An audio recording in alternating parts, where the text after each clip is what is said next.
Press conference है, जैसे कि आप सारे जानते हैं, मैं पहले एक बात क्लियर कर दूं कि क्योंकि सारे कई बार नीचे कमेंट्स करते हैं कि आप पंजाबी में क्यों नहीं बोलते। मैं उन सारी संगत से भाइयों से ये कहना चाहूंगा कि जो मेरी प्रेस कॉन्फ्रेंस है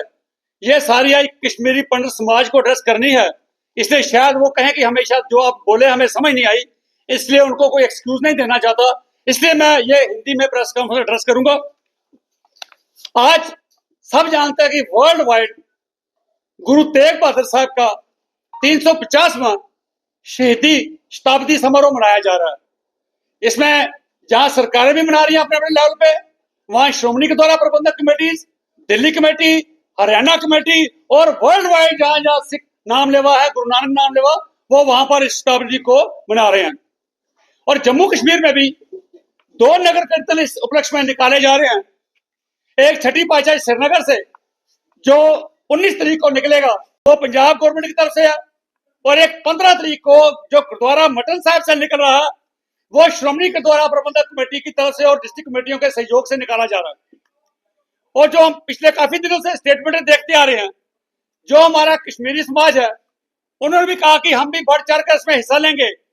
हम भी गुरु महाराज को नतमस्तक होना चाहते हैं, हम भी उनको एक ट्रिब्यूट देना चाहते हैं, और ये एडमिट करते हैं कि आज अगर हमारी वजूद है तो गुरु तेग बहादुर साहब की शहादत के वजह से ही है, वरना के सारे कन्वर्ट हो गए होते। तो उसी के ऊपर आज हमारी प्रेस कॉन्फ्रेंस है। सर, श्रीनगर में कश्मीर में जो मुगलिया औरंगजेब था, वहां जो उसका गवर्नर था कश्मीर में इफ्तिखार खान, उसने कश्मीरी पंडितों की प्रोसिक्यूशन स्टार्ट कर दी, उनके ऊपर जुल्म ज़बर करने शुरू कर दिए। उसकी वजह यह थी कि उसका उनको कहना था कि आप या तो इस्लाम में कन्वर्ट हो जाओ वरना आपको हरास किया जाएगा, आपके ऊपर जुल्म किए जाएंगे। तो तब पंडित कृपाराम जी की अध्यक्षता में सारे पंडित समाज ने यह फैसला किया कि उस वक्त हिंद की चादर कहे जाने वाले गुरु तेग बहादुर साहब के पास जाएं और अपनी ये व्यवस्था उनको सुनाएं कि हमारे ऊपर ये जुल्म किए जा रहे हैं, हमारे चुनाव को उतारा जा रहा है। तो आप सारे जानते हैं, कहने की बात नहीं कि सारे पहुंच के 500 शख्स लेके पंडित कृपाराम जी दत्त वहां जाके पहुंचे। तो जब गुरु जी का अपनी पूरी फरियाद सुनाई तो गुरु जी ने उनको कहा ठीक है, मैं आपकी फरियाद सुन के मैं सहमत हूं कि आपके साथ जुल्म हो रहा है। तो उन्होंने कहा जी, कहा जाता कोई महापुरुष को संत समाज को संत हो तो वो अपनी कुर्बानी दे तो तभी इनका ये बच सकता है। तो साथ गुरु गोविंद सिंह जी महाराज, जो उस वक्त उनकी उम्र सिर्फ 9 साल थी, गोविंद राय जी, तो उन्होंने जब अपने बाप पिताजी को पूछा कि पिताजी आप खामोश क्यों हुए, तो उन्होंने कहा यह पंडित समाज आया है, ये कहते हैं कि कोई ऐसा संत, कोई ऐसा महापुरुष हो जो कुर्बानी दे ताकि इनका मजहब बचाया जा सके। तो उस वक्त के बाल गोविंद राय ने, जो बाद में गुरु गोविंद सिंह बने, उन्होंने अपने पिताजी को कहा, पिताजी आपसे बड़ा महापुरुष यहाँ कौन हो सकता है जो इनकी इस गाथा को ना सुने और अपनी कुर्बानी के लिए तैयार ना हो। तो गुरु तेग बहादुर साहब ने तब पंडित कृपाराम को कहा कि आप जाके औरंगजेब जी को ये मैसेज कर दो कि गुरु तेग बहादुर हमारा गुरु है, अगर आप गुरु तेग बहादुर साहब को कन्वर्ट कर लोगे तो हम सारे ऑटोमेटिकली कन्वर्ट हो जाएंगे, वॉलंटरीली कन्वर्ट हो जाएंगे। अगर आप उनको ना कर पाए तो फिर आप किसी को भी कन्वर्ट नहीं करोगे। तो जब यह बात एम्परर को पता चली, शाहजहां को, औरंगजेब को, तो बड़ा क्रोधित हुआ। तो उसने हुक्म जारी किया कि गुरु तेग बहादुर साहब को गिरफ्तार किया जाए, और गिरफ्तार करके उनको शहीद किया गया। नवंबर 1675 में सिर्फ गुरु तेग बहादुर साहब को अकेले नहीं, उनके साथ भाई पतिदास, भाई सतीदास जी और भाई दयारा जी को भी वहां शहीद किया गया। मेरा कहना यह है कि श्रीनगर में, कश्मीर में जगह अनंतनाग डिस्ट्रिक्ट में गुरुद्वारा मटन साहब, जो एक ऐतिहासिक जिसकी महत्वता है, क्योंकि वहां गुरु नानक साहब उन्होंने खुद वहां पर विजिट की हुई है, वो वहां पर आए हुए हैं। तो उसके साथ डिजाइनिंग में मारतान टेम्पल, जिसे सन टेम्पल भी कहा जाता है, वो है कश्मीरी पंडितों का बहुत बड़ा। पिछले 30, 40, 50 साल से एक लिटिगेशन चल रही है, और मैं लिटिगेशन बड़ा सुन के हैरान होता हूँ, देख के हैरान हुआ कि लिटिगेशन को बहुत बड़ी जमीन की नहीं है, वो गुरुद्वारा के साथ लगती कोई 10-20 फुट जमीन का है। पिछले 40 साल से कश्मीरी समाज की तरफ से ना तो उस गुरुद्वारे को रेनोवेट करने दिया जा रहा, ना ऊपर स्लैब डालने दी जा रही है, ना वहां पर वॉशरूम बना दिया जा रहा। तो जो भी श्रद्धालु जहाँ गुरुद्वारा में कोई बुजुर्ग आते हैं, आजकल डायबिटिक पेशेंट है,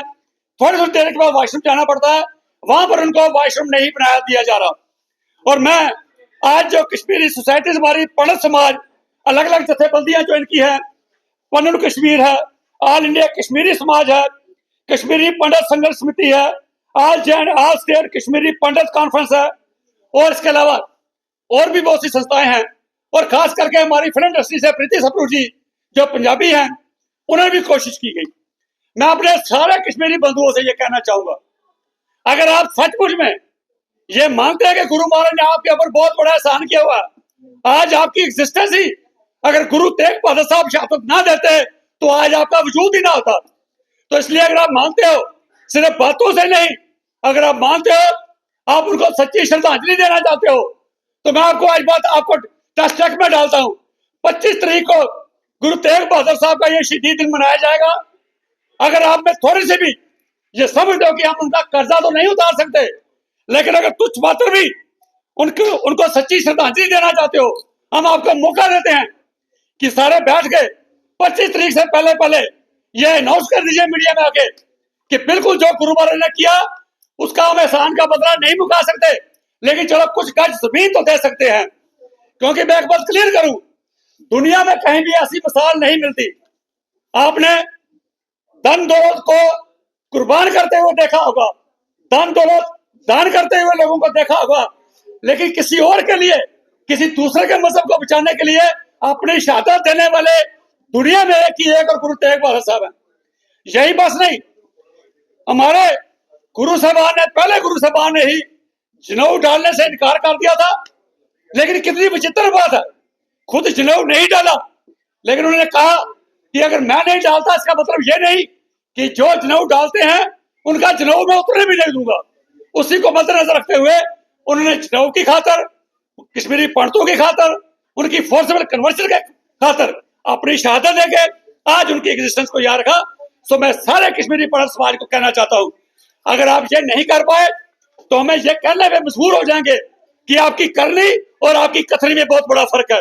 सिर्फ कहने से नहीं। और आज कश्मीरी पंडित ऑर्गेनाइजेशन की तरफ से कोर्ट का हवाला दिया जाता है, भाई कोर्ट ने आपके खिलाफ दिया। मैं पूछना चाहता हूं, उस वक्त 1675 में कौन सी कोर्ट ने हिदायत दी थी गुरु साहब को, कौन सी उनको ऑर्डर किया था कि आप जाकर कश्मीरी पंडितों के लिए कुर्बानी दे दो? नहीं, ये आध्यात्मिक जो उस दौर में पहुंचे थे, उन्होंने देखा अगर जुल्म तशद्दुद हो रहा है, जबरदस्ती की जा रही है, जबरदस्ती जनेऊ उतारे जा रहे हैं, तो उन्होंने फैसला किया कि इस कम्युनिटी को बचाने के लिए मैं अपनी कुर्बानी दूंगा, और उन्होंने अपनी कुर्बानी दी बिना किसी के कहने से। तो आज अंत में फिर एक बार मैं कश्मीरी समाज से कहूंगा, और प्रीति सप्रू सिख प्रोग्रेसिव फ्रंट जिस ऑर्गेनाइजेशन की तरफ से आज हम ये प्रेस कॉन्फ्रेंस कर रहे हैं, उसकी तरफ से मैं अपने कश्मीरी भाइयों को, जिसमें आशीष चंगू जी हैं, जिसमें रविंदर रैना जी हैं, और बड़े बड़े जो इसमें अग्निशेखर जी, सारे बड़े बड़े जो लोग हैं, जितनी भी संस्थाएं हैं, उनको कहूंगा अगर आपको थोड़ा सा भी एहसास है, क्योंकि आदमी के ऊपर कोई छोटा सा एहसान कर देता है, जिंदगी में उसको उतारने के लिए रहता है मैं कैसे इनका एहसान पूरा करूं। लेकिन अगर आप में वो चीज नहीं है तो मैं समझा आपकी करनी और कतरी में बहुत बड़ा अंतर है।